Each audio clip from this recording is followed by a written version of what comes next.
Olá, bem-vindos ao meu canal, eu me chamo Patrícia e seja muito bem-vindo!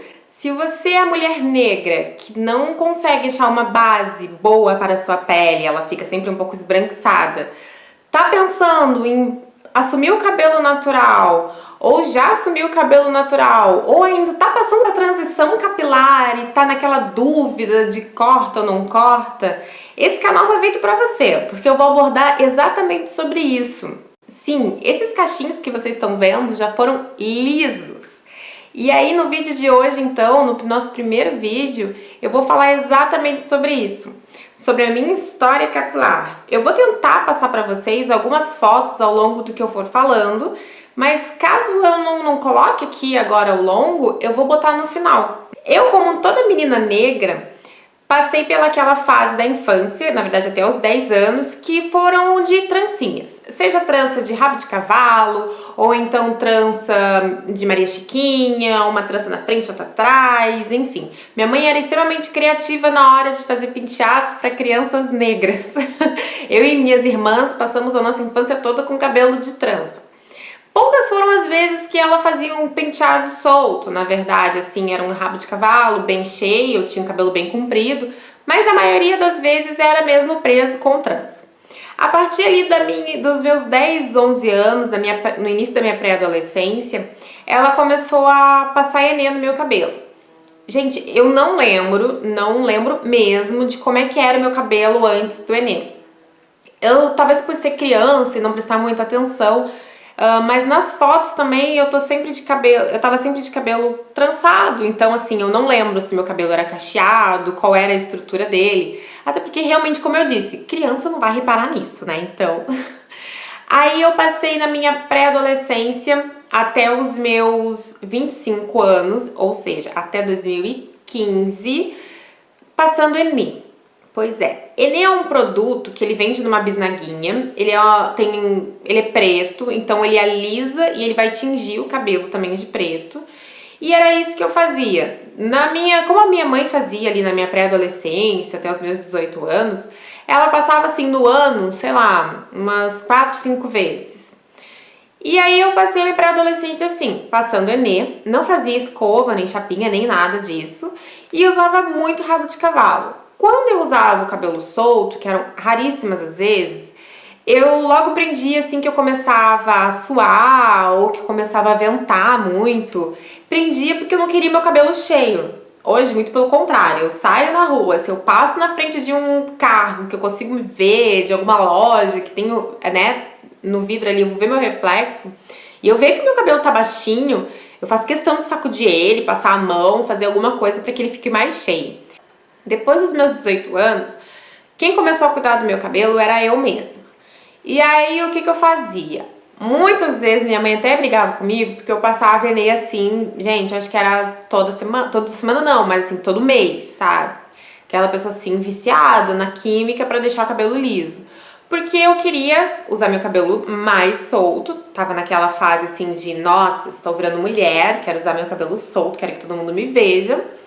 E aí eu comecei a fazer touca, que o que é touca? É uma coisa mais antiguinha, não sei se todo mundo conhece, que é você repartir o cabelo de uma ponta da orelha a outra, então é nesse sentido assim, e aí você escova bem a parte da frente, escova bem a parte de trás, e aí depois você vai enrolando o cabelo e colocando uns grampos, né, até fechar todo assim, acabar com todinho o cabelo, e aí eu passava uma noite com o cabelo virado para um lado e depois a outra noite com o cabelo virado para o outro.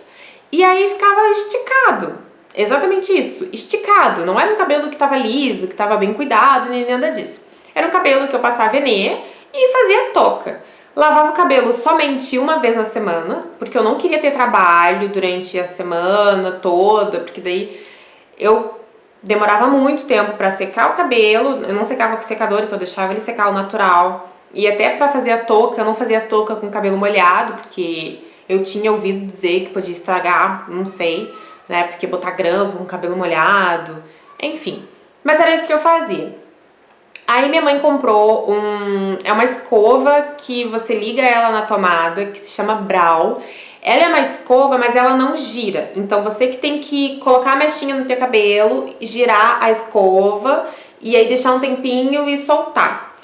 Só que isso daí, eu vou tentar colocar realmente fotos assim pra vocês desse brow. Não era pra você colocar mechas muito grossas, tá? Era pra você colocar mechas finas.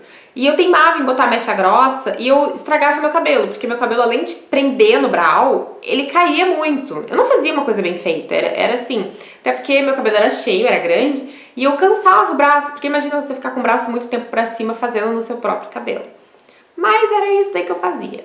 Aí até depois que eu fazia o brow, que eu comecei a fazer brow, mesmo assim eu fazia a touca ao final, com aquela intenção de, tá, fiz o brow, né, que era uma coisa quente, tentar dar uma alisadinha mais na raiz, mas depois eu fazia a touca do mesmo jeito pra dormir. E aí dormia de lenço e acordava no outro dia e tava o cabelo mais liso. Aí tu pergunta, tá, e aí mesmo assim tu usava cabelo solto? Não. Não, porque eu achava que meu cabelo ia ficar cheio, meu cabelo... Eu não achava meu cabelo bonito. Sabe assim, quando você, na verdade, não é que você acha bonito e nem feio. Acha um cabelo. Era isso que eu achava. Eu olhava no espelho, assim, me arrumava e tal, e eu olhava pro meu cabelo e falava, é um cabelo. Quando eu fiz, se eu não me engano, 22, eu coloquei aparelho ortodôntico e fiquei aí, eu acho que era 22. Fiquei uns 3 anos e meio. Tirei o aparelho em 2014. Em agosto. Então, eu acho que foi em 2011 que eu botei o aparelho. 2011, 2010. Por aí. E aí, eu fui pra tirar o aparelho ortodôntico e eu quis inovar, quis ficar, né, que aquilo fosse uma nova fase da minha vida, uma nova fase, né, aquela coisa bonita. E fui num salão de cabeleireiro voltado pra cabelo afro e fiz uma escova, mas uma escova tão bem feita que eu fiquei viciada naquilo.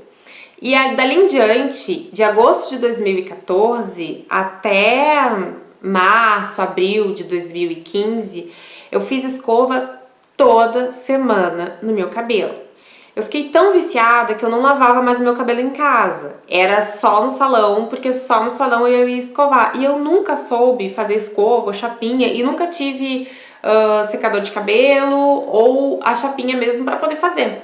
Então fica muito bonito, todo mundo tá elogiando. O que eu vou fazer? Vou toda semana no salão gastar dinheiro pra fazer isso. Aí, quando ali no início, assim, quando eu comecei a fazer, meu cabelo tava maravilhoso.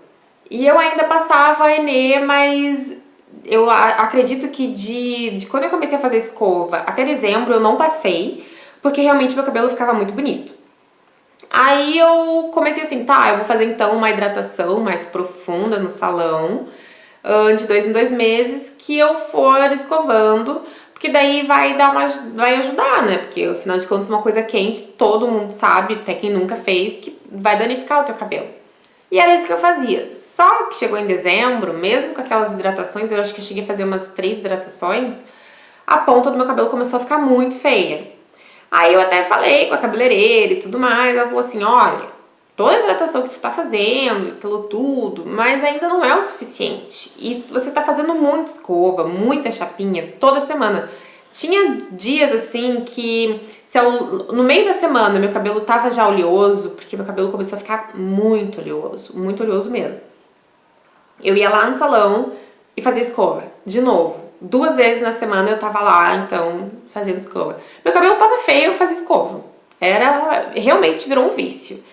E aí eu, em dezembro, comentei isso com ela e ela falou assim, olha, corta a ponta e vamos dar uma amenizada de fazer tanta escova nesse cabelo, não tem, né? Aí eu, fui lá, cortei uns 2 dedinhos assim, muito que, né, não querendo. Até porque meu cabelo, ele tava crescendo, então vamos... Corta só um pouquinho pra dizer que, né, mas a pontinha ainda tava ali, tava bem danificada. Aí eu continuei fazendo ao longo de janeiro, fevereiro. Aí quando chegou em março, tava num nível de cabelo que era o seguinte. Eu passava a mão na raiz do cabelo e ia puxando assim. Chegava na metade do cabelo, gente, sem brincadeira. O dedo trancava, porque estavam 5 dedos assim de cabelo pro final que tava totalmente acabado. Tava assim, ressecado. Não tinha reparador de ponta, eu super acreditava que reparador de ponta ia melhorar aquilo que tava. Aí eu pensei assim, eu vou ter que cortar esse cabelo. Mas antes eu vou tentar dar uma melhoradinha nele, fazendo o quê? Passando Enê, que há um tempo já que eu não passava. E aí eu lembro que eu passei umas 2, 3 vezes seguidas, assim, de Enê, com intervalo de, sei lá, 15 dias de uma pra outra, achando que aquilo ia melhorar o meu cabelo. Notem que eu tô contando toda essa história e em momento algum eu tô falando que eu fazia reconstrução capilar, nutrição ou hidratação. Pois é, eu fazia esses procedimentos sem me preocupar com a saúde do cabelo. Eu só queria que o cabelo ficasse liso. Aí eu voltei no salão, reclamei das pontas do meu cabelo e perguntei assim, tá, vamos ter uma solução pra isso? Olha, Patrícia, a solução que a gente tem é cortar. Aí eu respirei fundo, botei a mão na consciência e comecei a pensar na possibilidade de assumir meu cabelo natural. Por que isso? Porque em 2015, ali, no início do ano, tava muito em alta essa coisa da... Na verdade, não é que tava muito em alta, tava começando a ter uma exposição muito grande de meninas assumindo o cabelo natural e dizendo quanto era bom, quanto tinha assim reencontrado a personalidade, enfim. E como eu tava com 25 anos, eu pensei assim, até os meus 30 eu já vou estar com o cabelo grande de novo se eu cortar agora. A minha preocupação era ter o cabelo grande e ter o cabelo liso, porque eu achava que era o que toda mulher tinha que ter, cabelo grande e cabelo liso. Na verdade, eu tenho 1,75 de altura e eu achava que o cabelo curto não ia combinar pra mim. Eu ia ficar meio masculina, não sei, eu não conseguia me ver. Eu sempre tive cabelo mais ou menos na altura daqui assim e eu não ficava com muita vontade com a ideia de cortar o cabelo. Mas tudo bem. Aí eu virei pra minha mãe, que sempre cuidou do meu cabelo antes, né, no caso ali da minha infância e adolescência, e ela que cortava o meu cabelo também. E aí eu falei pra ela, mãe, que tal se a gente fizesse um corte pra tirar toda a ponta danificada, e aí já que eu vou assumir meu cabelo, vamos fazer um cortezinho mais radical. Aí minha mãe simplesmente pegou e cortou na minha orelha, ela fez um Chanel de bico. Gente, eu passava a mão no cabelo, eu ficava assim, cadê meu cabelo? Porque uma coisa é você lavar o cabelo vinha aqui, né? Outra coisa é você lavar o cabelo parar aqui. Então eu comecei a ficar com as duas texturas no cabelo, que daí era aquela parte do cabelo liso, que ainda tinha, apesar de ter cortado até a altura da orelha, e aquela raiz ondulada. E aí começou a ficar aquela coisa meio estranha. Mas isso daí, gente, é assunto pro próximo vídeo. Mas então tenha na cabeça que tudo passa, a gente faz muita burrada no cabelo. Principalmente quando a gente é mais nova, que a gente meio que tá indo na cabeça dos outros, alisa, não alisa, não hidrata, não conhece um monte de coisa. E hoje em dia, com a cabeça que eu tenho, se eu pudesse fazer diferente, eu teria feito. Mas eu digo que da maneira que eu fiz, eu pude aprender muito mais. E afinal de contas, me dá a possibilidade de hoje estar aqui na frente de uma câmera falando pra você que tá aí em casa, que tá no ônibus, tá assistindo no celular ou no computador, todas as coisinhas que eu passei. Então era isso. Eu espero realmente que vocês tenham gostado do primeiro vídeo do canal. Por favor, se gostou, deixa o seu joinha, comenta aqui embaixo pra mim se você tá passando pela transição capilar, se você já passou pela transição capilar, ou se você tá com essa coisa na cabeça de será que eu deixo de alisar meu cabelo, será que não? Comenta aqui se teve alguma dúvida também sobre o Enê, sobre as coisas que eu fiz no meu cabelo, que eu posso comentar tudo com vocês depois e no próximo vídeo. Então é isso, um beijo e até a próxima!